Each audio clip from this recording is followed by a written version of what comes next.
오늘 말씀 히브리서 13장 5절로 6절 말씀입니다.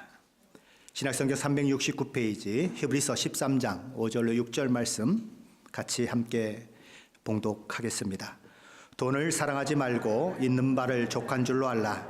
그가 친히 말씀하시기를 내가 결코 너희를 버리지 아니하고 너희를 떠나지 아니하리라 하셨느니라.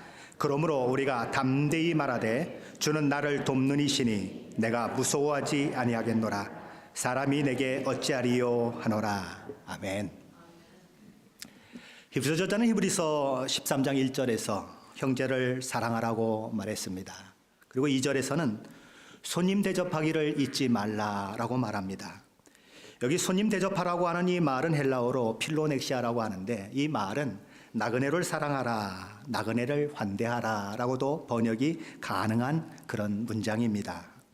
그러므로 히브리서 저자가 1절과 2절에서 권면하는 것은 형제를 사랑하고 나그네를 사랑해라, 두 종류의 사랑을 실천해라 라고 이야기하는 것입니다.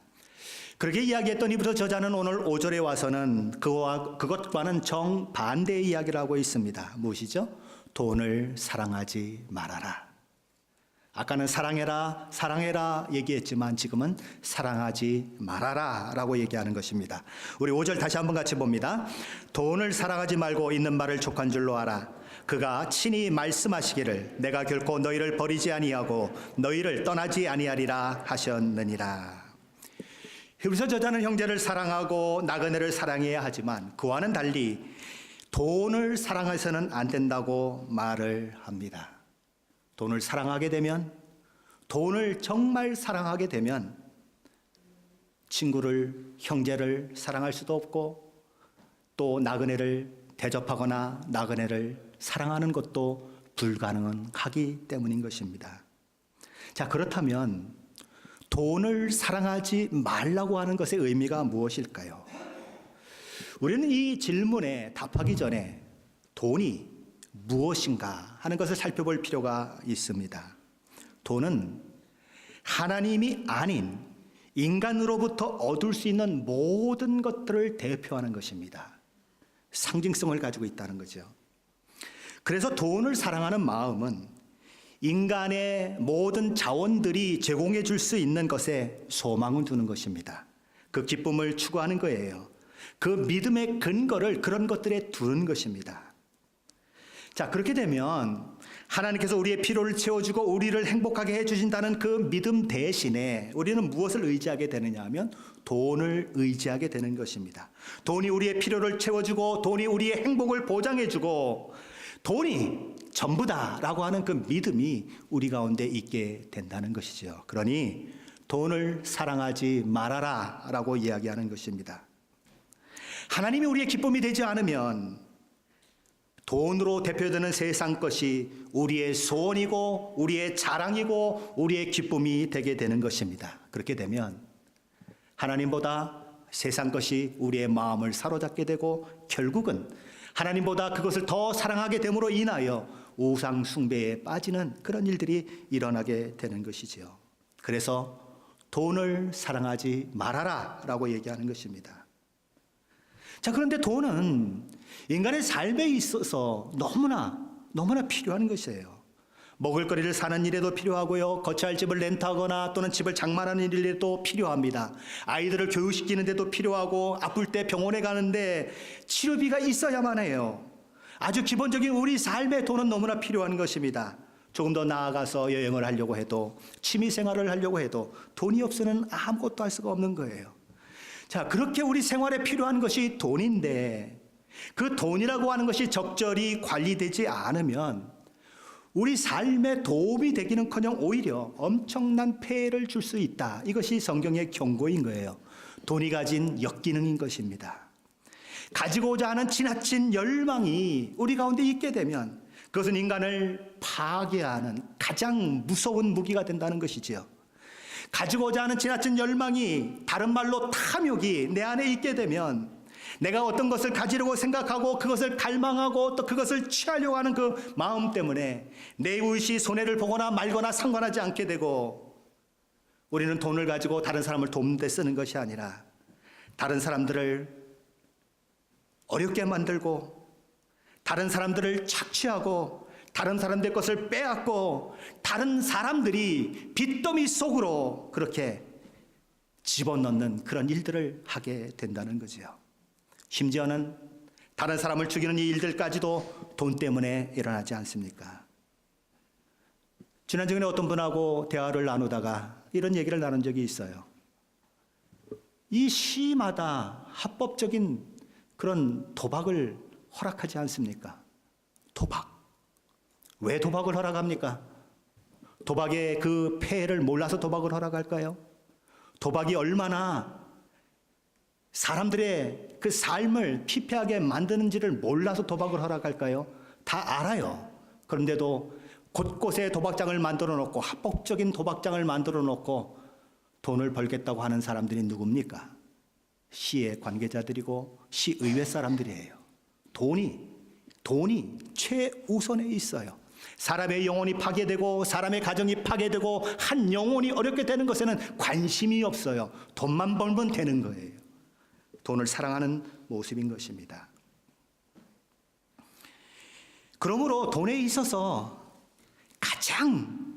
가장 지독할 정도로 우리가 악마와 같다고 얘기할 수 있는 것이 무엇이냐? 탐욕이에요. 탐욕. 인류를 파괴시키고 인간을 파괴시키고 가정을 파괴시키는 것이 탐욕이다. 열왕기상 21장에 보면 북이스라엘의 아합 이야기가 나옵니다. 아합 자기 궁전 가까이에 아주 아름다운 포도원을 가지고 있는 이스라엘 사람 나봇의 포도원을 갖고 싶어서 안달이 났어요. 그래서 나봇에게 가서 말하죠. 내게 그 포도원을 넘겨다오. 그러면 내가 그 포도원에다가 채소밭을 가꾸려고 그런다. 그리고 걱정하지 말아라. 내가 너에게 더 좋은 포도원을 줄 테니까 그 포도원만 내게 넘겨라. 그렇게 얘기하죠. 근데 나봇이 아합 왕에게 이렇게 말합니다. 내 조상이 물려준 유산을 왕에게 드릴 수는 없습니다. 이스라엘은 토지를 영구적으로 팔지 않습니다. 혹 가난해져서 토지를 팔았다고 하더라도 그 친족이 물러서 그거를 되찾아와서 그 토지가 다른 집 하나 그런 곳으로 넘어가지 않도록 보호하셨어요. 자, 그리고 서로 친족이 물을 수도 없고 자신도 능력이 부족해서 그 판 토지를 물을 수 없게 되었을 때에는 희년이 되면 자연스럽게 되돌려받을 수 있도록 그렇게 하나님께서 하신 것입니다. 그래서 나봇은 왕의 요청이 있었지만 하나님의 이 말씀을 따라서 그에게 파는 것을 거부한 거예요. 자, 그런데 이 아합은 자기가 거부당하겠다는 것, 자기가 갖고 싶은 것을 가지지 못했다고 하는 이 생각 때문에 너무 화가 나는 겁니다. 마음이 너무 답답한 거예요. 그래서 집에 들어가서 밥도 안 먹고 그냥 침대에 누워서 끙끙 앓고 있는 것입니다. 그때 이세벨이 그에게 오죠. 왕이시여, 무슨 근심이 있으시기에 식사도 안 하시고 이렇게 침상에 누워 계십니까? 아, 글쎄 내가 이스라엘 사람 나봇에게 가서 포도원을 내게 주면 내가 더 좋은 포도원을 주겠다고, 그러면 내가 그 포도원을 아주 맛있는 채소들을 심는 그 밭을 만들겠다고 얘기했는데 아, 글쎄 못하겠다고 하잖아요. 그래서 내가 너무 화병에 이렇게 누워있는 겁니다 라고 얘기하죠. 그랬더니 이세벨이 말합니다. 아니, 당신이 정말 이스라엘 왕이 맞습니까? 왕의 능력과 권한이 있는데 그까짓 것 하나 못하면 당신이 왕입니까? 내가 그 포도원을 왕에게 돌리겠습니다 라고 말하죠. 그래서 이세벨은 아합 왕의 이름으로 이스라엘 지역의 사람들을 보냅니다. 나봇이 하나님과 왕을 저주했다고 거짓 증거를 해서 돌에 맞아 죽게 만들어라. 왕의 명령이다 라고 보내는 거예요. 그 모든 것들을 받아본 이 이스라엘의 장로들은 깜짝 놀라는 거죠. 나봇에 대해서도 분명히 압니다. 그러나 왕의 이 무서운 명령을 받아든 장로들은 결국 재판석을 만들어 놓고 나봇을 부릅니다.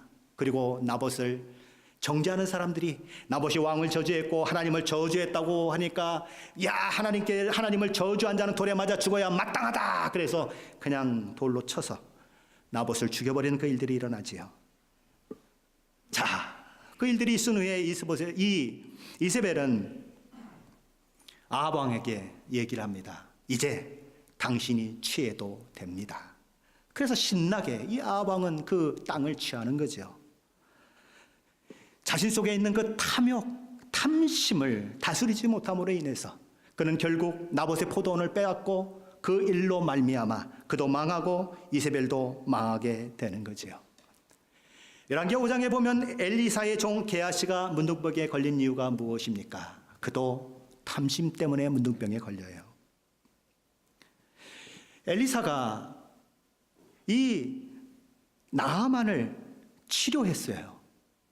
요단강에 가서 7번 씻으라고 하는 그 일들을 통해서 그를 치료해 주었는데, 그래서 그것에 감사해서 이 나아만 장군이 여러 가지 보물을 엘리사에게 주려고 했는데 엘리사가 거부하는 것입니다. 다 필요 없다, 그렇게 얘기하는 거예요. 그래서 할 수 없이 나아만은 아무 선물도 주지 못하고 돌아가게 되는데, 게하시가 보니까 이건 정말 아닌 겁니다. 아니, 저 많은 보물을 그냥 보내? 이건 말도 안 되지. 그러면서 그는 막 쫓아가는 거예요. 쫓아가서 우리 선생님이 말씀하시는데 지금 에브라임에서 2사람의 제자가 왔습니다. 그래서 2벌이 옷이 필요하고 그리고 은 1달란트가 필요하다고 말씀하셨습니다.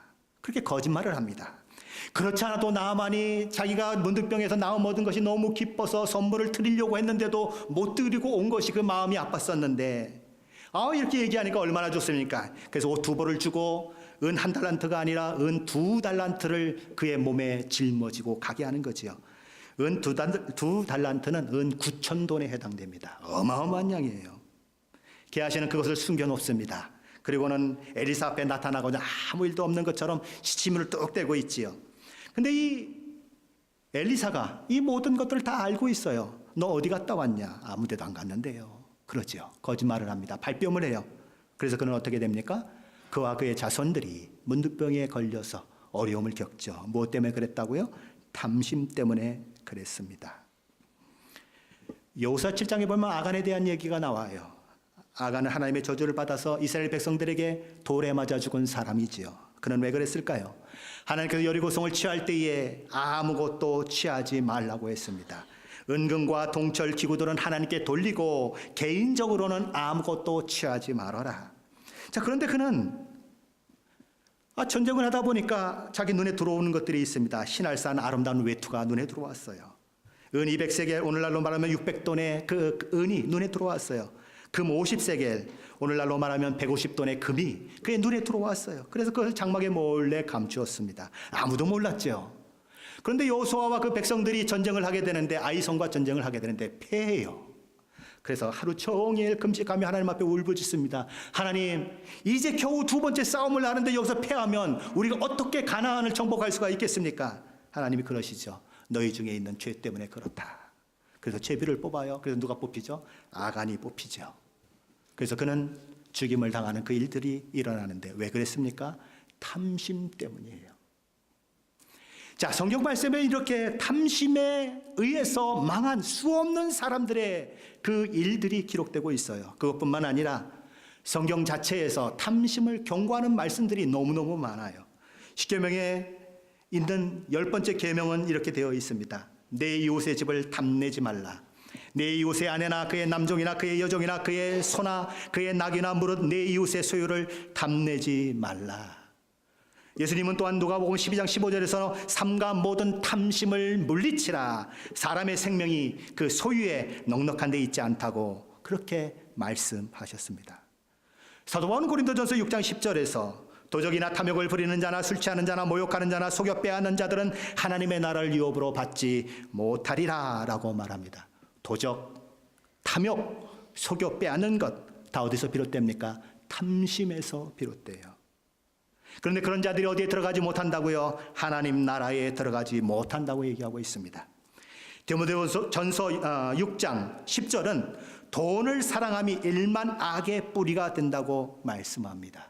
모든 범죄의 동기를 보면 돈이 연관이 되어 있어요. 모든 악의 뿌리가 돈이라는 것입니다. 돈을 사랑하는 것이라는 거예요. 자, 이렇게 성경은 탐심으로 망한 수많은 사람들의 이야기, 그리고 탐심에 대한 수많은 경고들을 우리에게 들려주고 있지만 우리는 탐심에 대해서 별로 깊이 생각하지 않아요. 외면적으로 나타나는 여러 가지 죄에 대해서는 민감하게 반응하면서도 우리 속에 있는 그 탐심에 대해서는 별로 심각하게 생각하지 않는 모습이 바로 우리의 모습이라는 거죠. 왜 그럴까요? 탐심은 본 모습을 감춘 채 우리 마음속에 자리 잡고 있어요. 잘 나타나지 않아요. 종종 우리는 그래서 그것을 잘 인식하지 못하는 것입니다. 탐심을 종종 이렇게 얘기해요. 합법적인 야심이다. 미래에 대한 어떤 투자다. 미래를 준비하려고 하는 생각이다. 뭐 그렇게 얘기를 하면서 우리의 마음을 둔감하게 만드는 것입니다. 무디게 만드는 것이에요. 제가 설교를 준비하면서 책 한 권을 급히 전자책으로 받았습니다. 리차드 포스터의 책 중에서 돈, 섹스, 권력이라고 하는 책이 있어요. 돈, 섹스, 권력. 이 시대에 가장 큰 문제를 일으키고 있는 것 중에 하나죠. 자, 리차드 포스터는 그 책에서 돈에 대해서 가지고 있는 그리스도인된 우리의 두 가지 왜곡된 생각에 대해서 이야기를 하고 있습니다. 그리스도인들이 가지는 첫 번째 잘못된 생각은 돈은 하나님께서 순종하는 자에게 내려주시는 복의 표시고 가난은 하나님의 저주라고 생각하는 것이에요. 부는 하나님의 축복이고 가난은 하나님의 저주의 결과로 보는 것이 왜곡된 것이다. 그런 얘기입니다. 예수님 당시에 많은 사람들도 돈과 부가 하나님의 축복의 표시라고 생각을 했어요. 예수님을 따르는 제자들도 그렇게 생각했었습니다. 마태복음 19장에 보면 한 관리가 예수님을 찾아와 묻습니다. 선한 선생님이요, 내가 어떻게 하여야 영생을 얻으리까? 예수님 말씀하시죠. 계명을 지켜라. 주님, 어떤 계명을 지킬까요? 그래서 예수님이 이런 계명 저런 계명을 막 얘기하세요. 그랬더니 이 사람이 얘기합니다. 나는 그런 계명은 다 지켰는데요. 그랬더니 예수님이 이렇게 말씀하세요. 그렇다면 내 소유를 팔아 가난한 사람들에게 주라. 그리하면 하늘에서 보화가 내게 있으리라. 그리고 와서 나를 따르라. 예수님이 이 말씀을 하자 재물이 많은 이 청년은 근심하면서 더 이상 예수님과의 대화를 하지 못하고 터벅터벅 돌아갑니다. 그의 뒷모습을 보시면서 예수님이 이런 말씀을 하세요. 낙타가 바늘귀로 들어가는 것이 부자가 하나님의 나라에 들어가는 것보다 쉬우니라. 제자들이 내가 귀가 잘못됐나? 이런 생각을 하는 것입니다. 아니, 뭐라고 지금 말씀하셨어요? 부자가 하나님 나라에 들어가는 것이 낙타가 바늘귀에 들어가는 것보다 더 어렵다고요? 아니, 그렇다면 누가 도대체 천국에 들어갈 수 있습니까? 그들은 너무 놀라는 것입니다. 부자가 천국에 들어가는 것이 낙타가 바늘귀에 들어가는 것보다 어렵다면 그러면 도대체 누가 천국에 갈 수가 있습니까? 그들은 그것 때문에 너무너무 놀라는 것입니다. 왜 그렇게 놀랄까요? 무엇 때문에요? 그들은 부자됨이 하나님의 축복이요 하나님께서 은혜를 베푸신 결과라고 생각을 하고 있어요. 그런데 하나님께서 복을 베푸시고 은혜를 베푸신 그 사람이 천국에 가지 못한다면 누가 가냐 이거예요. 그래서 너무너무 놀라는 겁니다. 그렇게 특별히 하나님의 은혜를 경험한 사람이 천국을 가지 못한다면 아무도 갈 사람이 없는 것 아니냐. 제자들이 생각했던 그런 생각인 것이지요. 그러나 우리는 그것이 왜곡된 생각이라고 하는 것을 알아야 한다는 것이지요. 하나님의 축복을 받는 자는 모두 부자가 되어야 한다는 생각은 성경의 생각이 아니다. 하나님을 너무너무 사랑하고 하나님을 너무너무 잘 섬겨도 가난해질 수 있고 어려움을 겪을 수 있다. 성경의 이야기인 것입니다. 그러니 속지 말라는 거예요.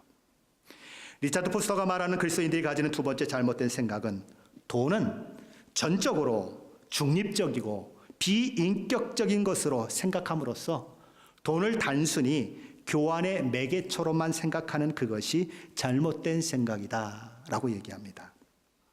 많은 교회에서 돈은 중립적인 것이다. 내가 어떻게 쓰고 어떻게 벌고 그거에 따라서 좋은 것도 될 수 있고 나쁜 것도 될 수 있다고 얘기합니다. 그래서 돈에 대해서 우리는 청지기적인 사고를 가져야 된다. 청지기적인 그런 재정 관리를 해야 된다라고 얘기합니다. 그래서 돈을 어떻게 벌 것인가, 어떻게 쓸 것인가 늘 청지기적 마음 가운데서 하나님께서 내게 주신 것이니까 하나님의 방법대로 써야 한다고 그렇게 가르칩니다. 돈은 중립적인 것이다. 자, 그런데 리차드 포스터는 돈이 중립성을 가지고 있고 비인격성을 가진 것에 대해서 그래서 중립적인 그런 교환의 수단으로만 사용하면 별 문제가 없다고 생각하는 그 견해에 대해서 반대하는 것입니다. 그는 돈은 그 자체로 생명을 가지고 있고 힘을 가지고 있다고 얘기를 해요. 돈에는 영적이고 보이지 않는 권위와 권세가 있다는 거예요. 그가 그렇게 이야기를 하면서 말씀을 하나 첨부하고 있는데 그것은 마태복음 6장에 있는 말씀입니다. 우리 주님이 친히 하신 말씀이에요. 거기서 우리 주님은 재물, 그러니까 만몬, 그것에 대해서 얘기를 하고 있는데 그 만몬에 인격적이고 영적인 속성이 부여하고 계신다고 하는 그런 말씀을 하고 계십니다. 마태복음 6장 24절 하반절입니다. 너희가 하나님과 재물을 겸하여 섬기지 못하느니라. 하나님도 섬김의 대상이요 재물도 섬김의 대상으로 하나님이 말씀하고 있어요. 만몬이 경배를 받으셔야 할 하나님과 경쟁하는 경쟁자와 같이 인격적인 그런 모습으로 예수님이 묘사하고 있다는 것입니다. 그러므로 돈은 도덕적으로 중립적인 어떤 것이 아니라는 거예요. 단지 그 돈에 대해서 우리의 태도 여하에 따라서 그 돈이 좋거나 나쁜 방법으로 사용될 수 있는 그런 자원에 불과한 것이 아니고 만몬은, 재물은, 돈은 우리를 적극적으로 지배하려고 하는 그런 힘을 가지고 있다는 거예요. 돈에는 고유한 생명의 그런 능력이 있다는 거죠. 돈이 그래서 어떻게 합니까? 인간으로 하여금 돈에 헌신하게 만들고 인간으로 하여금 돈에 복종하도록 만드는 그 일들을 돈이 하고 있다는 것이죠. 돈에는 우리를 유혹하는 힘이 있고 우리의 마음을 사로잡는 힘이 있고 영적인 힘이 있다는 것을 그래서 우리는 간과하지 말아야 한다는 거예요. 예수님이 이렇게 말씀하셨습니다. 한 사람이 두 주인을 섬기지 못할 것이니 혹 이를 미워하고 저를 사랑하거나 혹 이를 중히 여기고 저를 경히 여김이라. 그러고 나오는 말씀이 너희가 하나님과 재물을 겸하여 섬기지 못하느니라. 한 사람이 두 주인을 섬길 수 없다. 혹 이를 미워하면 저를 사랑하게 될 것이고 이를 중히 여기면 저를 경히 여길 것이다. 하나님과 재물, 하나님과 만몬, 하나님과 돈이 지금 서로 섬김의 대상이 누가 될 것이냐 하고 마치 겨루는 것처럼 그렇게 예수님이 말씀하고 있다는 거죠. 돈이 가진 파워, 돈이 가진 권세, 그것이 얼마나 큰지를 우리에게 보여주고 있죠. 참 하나님만을 섬기기 위해서 우리는 만몬의 신으로부터 돌아서야 하는 것입니다. 참 하나님을 섬기면서 만몬의 신을 섬기는 것은 불가능하다. 예수님의 말씀이에요. 하나님과 만몬은 섬김의 대상으로서 양립할 수 없다. 절대로 그럴 수 없다.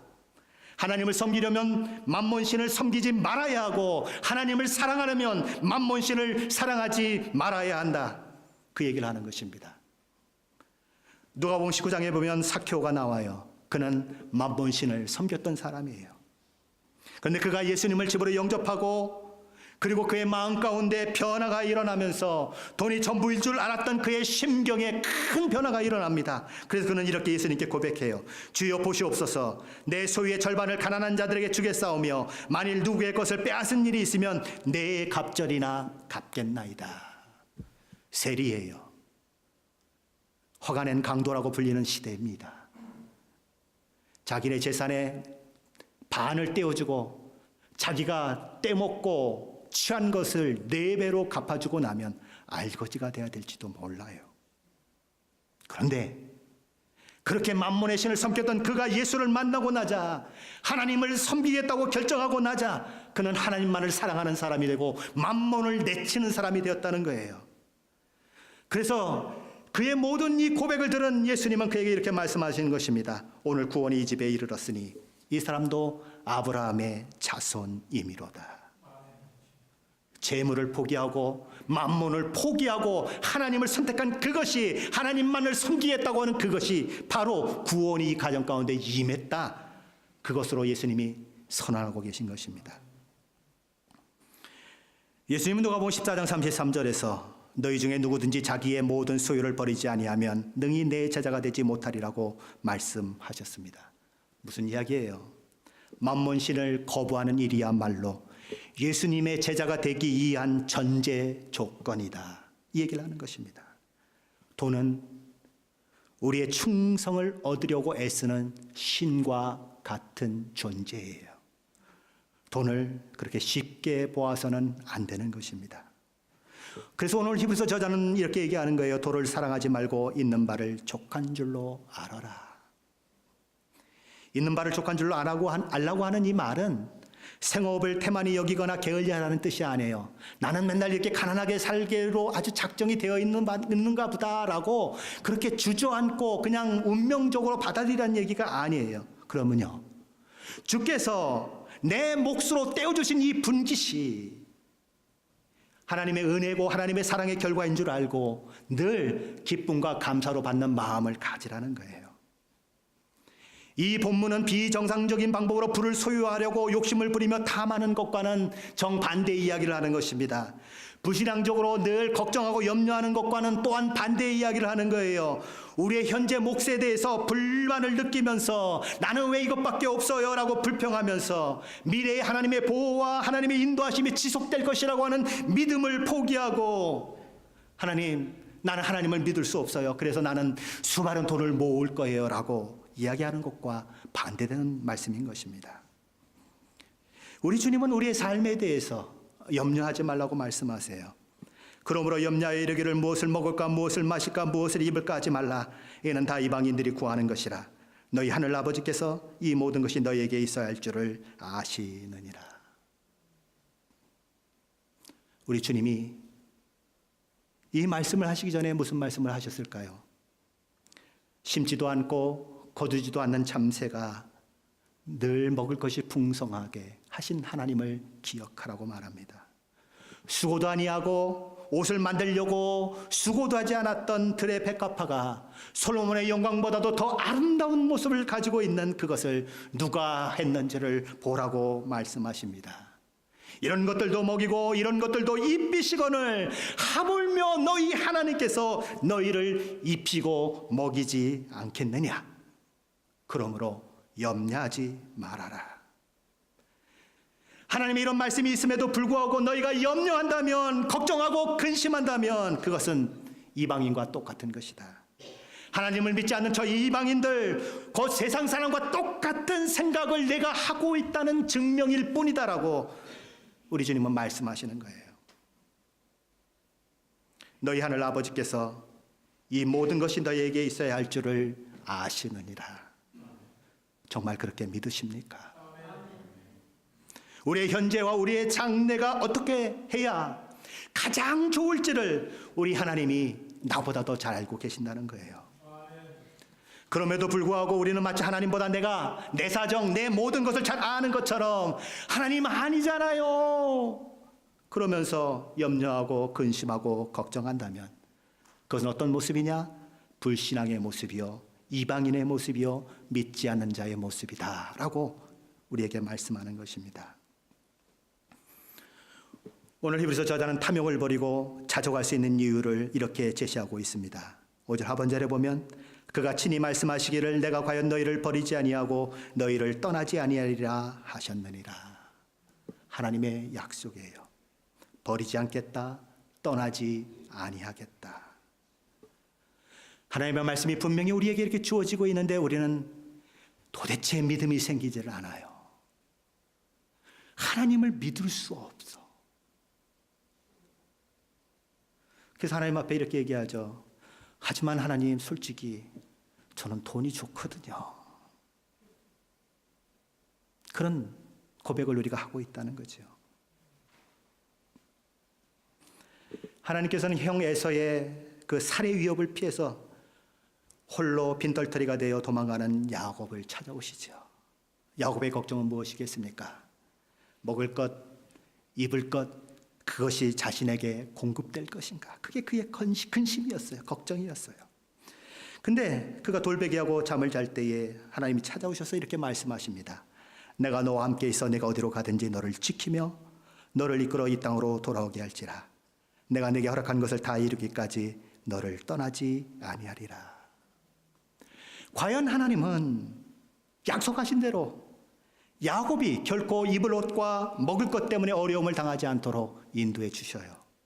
오히려 도망칠 때와는 비교가 안 되는 모습으로 수많은 것들을 거느리고 가나안 땅으로 되돌아오게 만드는 것입니다. 성경은 야곱의 경험에서 보듯이 하나님께서 어떠한 상황에서도 우리와 함께 하시고 우리를 보호하시겠다고 말씀하십니다. 여러 군데서 그 말씀을 하세요. 우리는 그런 약속을 하고 계신 하나님께서 선하신 하나님이라고 하는 것을 믿어야 합니다. 또한 그 선하신 하나님은 선하실 뿐만 아니라 전지전능하신 분으로서 그 약속하신 바를 지킬 수 있는 능력과 힘을 가진 분이라고 하는 것을 우리는 알아야 하는 거예요. 그리고 더 나아가 우리의 필요를 하나님보다 더 잘 알고 있는 분은 없다는 믿음을 가져야 하는 것입니다. 우리 하나님은 하나님의 영광과 우리의 최고선을 위하여 필요한 경우에는 우리에게 주시기도 하시고 거두기도 하시고 어떤 것을 좋은 것을 우리에게 부여하기도 하시고 걷어가기도 하시는 것입니다. 우리는 무엇이 가장 좋은 것인지 하나님이 알고 계시다고 하는 이것을 믿음으로 고백하며 하나님, 나의 모든 미래, 나의 모든 인생을 하나님께 드립니다 라고 우리의 삶을 하나님께 드려야 하는 것입니다. 혹시 저와 여러분 가운데 100불짜리 하나 들고 미국에 오신 분들이 있으십니까? 주머니에 1000불, 2000불 가지고 오신 분들이 있습니까? 저는 한 3000불쯤 가지고 미국에 들어왔습니다. 어떻게 살았을까요? 어떻게 여기까지 왔을까요? 기적이에요. 하나님의 은혜예요. 근데 우리는 그 당시보다 너무 많은 것을 누리고 있는데 미래에 대한 근심에 사로잡혀 있어요. 우리 자식만은 나처럼 만들지 말아야지. 그래서 돈을 부여잡고 그냥 돈 버는데 모든 힘을 다해서 나중엔 건강도 잃고 모든 것을 잃어버리는 그런 어리석은 모습이 우리 가운데 있는 것이지요. 나보다 나를 잘 아시는 하나님, 나의 모든 것을 공급하시는 하나님을 믿으라고 하나님은 얘기하고 계시지만 나는 과거의 하나님을 잃어버리고 미래의 하나님은 믿지 못하겠고 그런 갈등 속에 우리의 믿음을 살아가는 것입니다. 그래서 우리는 하나님을 믿고 하나님을 사랑하고 하나님을 의지하기보다는 돈을 사랑하고 돈을 힘으로 삼고 돈이 나의 능력이라고 고백하고 살기 때문에 돈 앞에 굴복하고 돈 앞에 노예처럼 살아가는 모습이 우리 가운데 있게 되는 것이지요. 그러나 하나님을 믿는 우리는 돈이 우리의 힘이 아니고 하나님이 우리의 힘이요 능력임을 믿고 사는 사람들입니다. 그러므로 저와 여러분은 돈 앞에 굴복할 수 없습니다. 돈을 사랑함으로 돈을 숭배할 수 없어요. 돈 때문에 다른 사람을 해할 수 없어요. 돈이 있다고 폼을 재고 다른 사람 위에 군림하려고 할 수 없는 것입니다. 돈이 있으면 콧노래를 부르고 어깨에 힘이 들어가고 돈이 없으면 매가리가 쭉 빠져가지고 어깨를 축 늘어뜨리고 다니면서 하나님께서 주신 근본적인 기쁨을 잃어버린 채 슬퍼할 수 없는 거예요. 하나님께서는 내가 과연 너희를 버리지 아니하고 너희를 떠나지 아니하라 말씀하시면서 나를 바라봐라, 나를 믿고 나를 신뢰하라고 그러세요. 하나님을 바라고 하나님을 신뢰하는 자는 어떤 상황, 어떤 환경 가운데서도 담대하게 외칠 수 있어요. 오늘 히브리서 13장 6절이죠. 주는 나를 돕는 이시니 내가 무서워하지 아니하겠노라. 사람이 내게 어찌하리요. 하나님이 나를 도우시는데 무엇을 무서워하리요? 신앙인 거예요. 믿음인 거예요. 별로 가지지 않아도, 가진 것 별로 없고 내일의 미래가 별로 보이지 않아도 우리는 그 하나님 때문에 오늘 기뻐할 수 있고 그 하나님 때문에 오늘 찬양을 드릴 수 있는 거예요. 제가 아이들을 대학교 보낼 때에 있었던 일입니다. 우리 큰아이가 동부로 이제 학교를 가려고 동부에 이렇게 원서를 많이 내게 됐습니다. 근데 아는 분이 저한테 물어봐요. 동부에 가면 학비가 많이 든다는데 학비 준비는 돼 있느냐고 물어봐요. 먹고 사는 것도 힘든데 학비 준비가 어떻게 되겠습니까? 없습니다. 진짜 배짱도 좋으시네요. 학비도 없으면서 아들을 동부에 보내려고 그래요? 그래서 제가 이렇게 얘기했습니다. 하나님이 하시면 하시겠지요. 동부에 학교를 다녔을까요? 못 다녔을까요? 다녔어요. 제가 학비를 도와줬을까요? 못 도와줬을까요? 한 개도 못 도와줬어요. 졸업했고 대학원도 졸업했고 지금 목사가 되어서 섬기고 있어요. 누가 하셨다고요? 하나님이 하세요. 돈으로 할 것 같지요? 아니에요. 하나님이 하신다고요.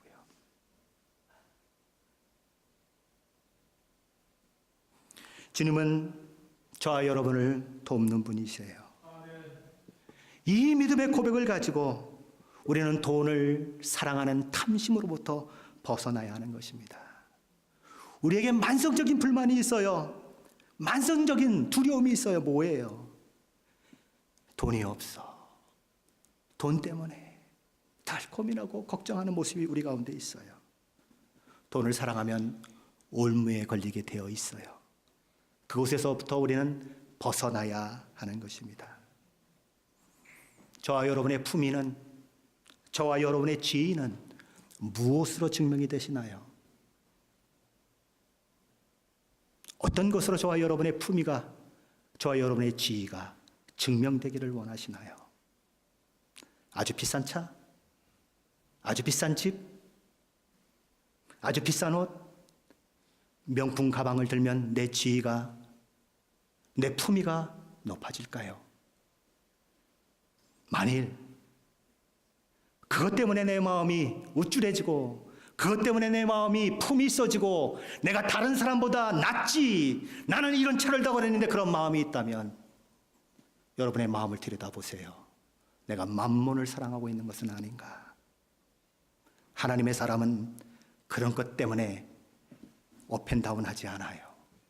하나님의 사람은 자전거를 타고 다녀도 렉서스를 타고 다니는 사람 앞에서 주눅들지 않아요. 왜요?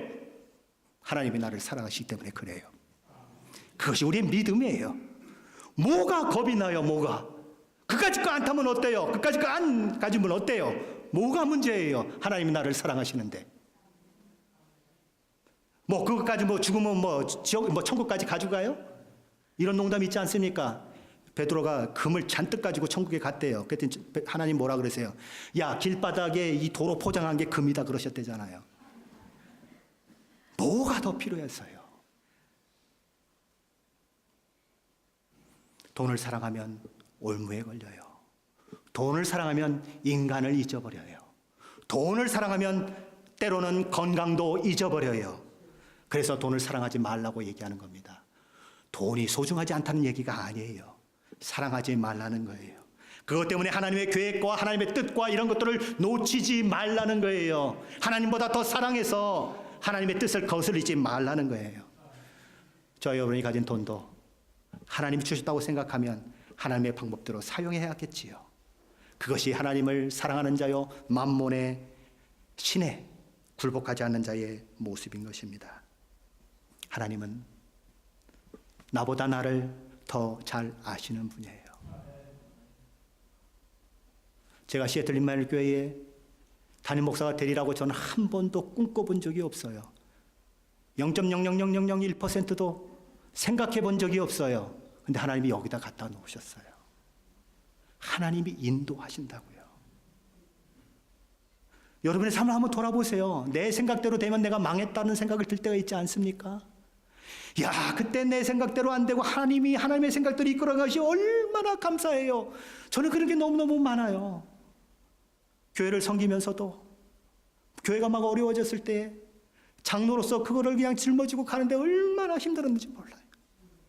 근데 그 모든 일들을 통해서 하나님이 나를 여기 세우시는 일들을 하셨다고요. 하나님의 은혜예요. 우린 그것을 잊지 말아야 하는 것입니다. 하나님은 신뢰할 만한 분이에요. 내가 너와 함께 하겠다고, 내가 너를 보호하겠다고 약속하시면 지키시는 분이에요. 그러니 때로 조금 궁핍하다고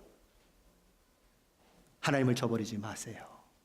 하나님을 붙드시고 그 상황 가운데서 하나님이 무엇을 말씀하시는가 들으시고 그 상황 속에서 하나님의 뜻과 계획을 이루어내셔서 돈에 지배받는 자가 아니라 하나님께 지배받는 자. 모든 것 다 없어도 하나님 한 분 때문에 기뻐하는 자.